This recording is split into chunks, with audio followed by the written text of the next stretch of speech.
¿Te cuesta confiar? ¿Te ha pasado que después de vivir tanto tiempo en modo supervivencia ya no sabes cómo descansar? Como si siempre estuvieras esperando la próxima crisis, el próximo problema, la próxima traición. Y aun cuando las cosas finalmente mejoran, tu corazón sigue reaccionando, como si todavía estuviera escondido en una cueva. Hay personas que salen físicamente del peligro, pero emocionalmente nunca salen de ahí. Episodio 141, segunda de Samuel 22 al 23 y Salmo 57.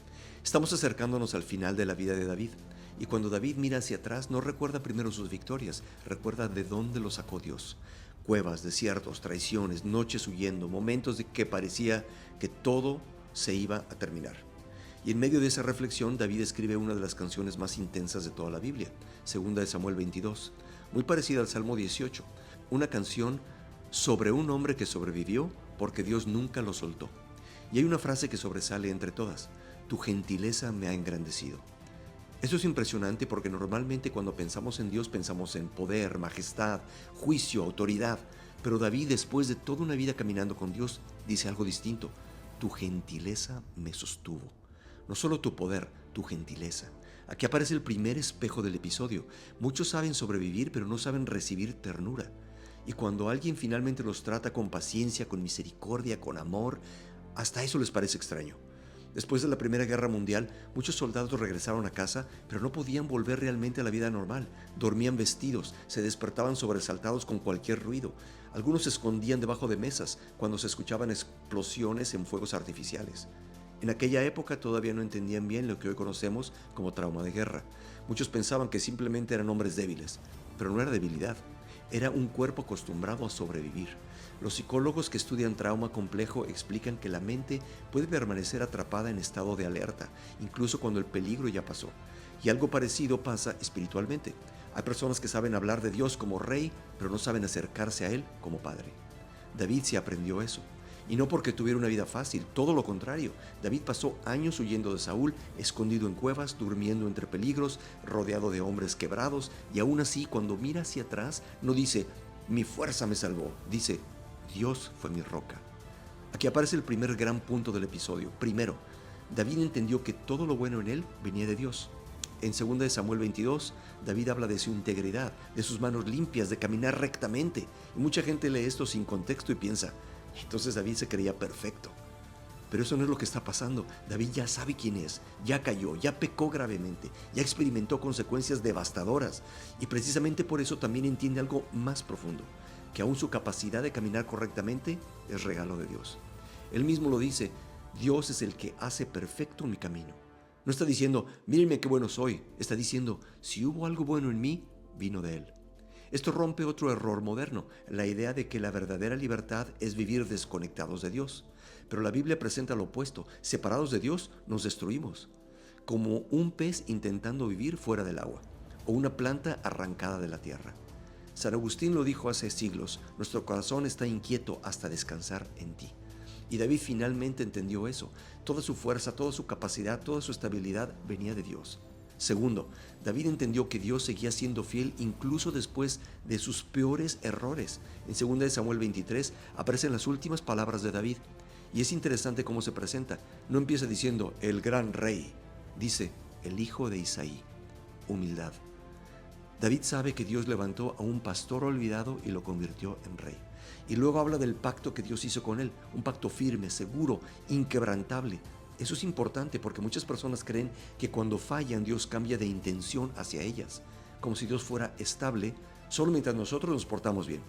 Pero David mira toda su vida, con todas sus heridas, todos sus errores, toda la destrucción familiar que ocurrió, y aún así reconoce: Dios no dejó de obrar. No aprobó su pecado, pero tampoco abandonó su propósito. Y aquí hay una tensión importante, porque algunos usan eso para justificar cualquier cosa. Pues Dios igual cumple su plan. No, David perdió muchísimo por sus decisiones. La espada nunca se apartó de su casa, su familia quedó fracturada, hubo dolor real. La gracia de Dios no convierte el pecado en algo pequeño, pero sí demuestra que el pecado humano no es más grande que la fidelidad de Dios. Y aquí aparece una escena poderosa. David menciona a sus hombres valientes, hombres que arriesgaron la vida por él. Y uno de los relatos más impactantes es cuando David menciona casualmente que tiene sed y recuerda el agua de Belén. El problema es que Belén estaba rodeada por enemigos, pero 3 de sus hombres arriesgan la vida solo para traerle agua. Imagínate la escena. Entrando de noche, atravesando soldados, escuchando pasos, espadas, respiración agitada, todo por un poco de agua. Y cuando finalmente se la entregan, David hace algo inesperado, la derrama en el suelo. Y alguien podría pensar, qué malagradecido, pero no era desprecio, era honra. David entendió que sus vidas valían demasiado como para convertir ese sacrificio en un simple antojo momentáneo. Y aquí el texto nos golpea otra vez, porque al final de la lista aparece otro nombre, Urías, el hombre al que David no protegió. La Biblia no es propaganda religiosa, no esconde las contradicciones de sus protagonistas. David fue incapaz de honrar profundamente a algunos y destruir terriblemente a otros. Y aún así Dios sigue trabajando en medio de seres rotos. Tercero, David aprendió a confiar en Dios, porque ya había visto su fidelidad demasiadas veces. Aquí entra el Salmo 57, un salmo escrito cuando David estaba escondido en una cueva, huyendo de Saúl. Y aunque cronológicamente ocurrió antes, aquí aparece como una especie de reflexión final, como si David estuviera repasando toda su historia. Y David escribe, clamaré al Dios Altísimo, al Dios que cumple su propósito para mí. Eso cambia muchísimo, porque David no está confiando en que entiende todo, está confiando en quien está escribiendo la historia. El filósofo Søren Kierkegaard decía que la vida solo puede entenderse mirando hacia atrás, pero debe vivirse hacia adelante. Y eso describe perfectamente a David. Mirando hacia atrás, ve patrones, liberaciones, misericordia, paciencia, ve a un Dios que nunca dejó de sostenerlo. Y entonces aprende algo, cuando llega una nueva cueva, ya no entra igual, porque recuerda que Dios ya estuvo con él antes. Por eso dice, mi corazón está firme. No porque la vida sea fácil, sino porque Dios sigue siendo el mismo. Y aquí volvemos al espejo del inicio. Hay personas que viven toda la vida reaccionando desde heridas antiguas, siempre esperando perderlo todo, siempre esperando que alguien los abandone, siempre esperando el próximo golpe. Y poco a poco la supervivencia se convierte en identidad. Pero David muestra otra posibilidad, la de alguien que después de años de cuevas finalmente aprende a descansar en Dios. No perfectamente, no sin dudas, no sin lágrimas, pero sí con confianza creciente. Y tal vez hoy esa es la pregunta. ¿Sigues viviendo como si todavía estuvieras atrapado en la cueva o poco a poco estás aprendiendo a descansar en la gentileza de Dios? Oremos. Señor, gracias porque no solo eres poderoso, también eres gentil. Gracias porque nos sostienes incluso cuando estamos cansados, rotos o llenos de miedo.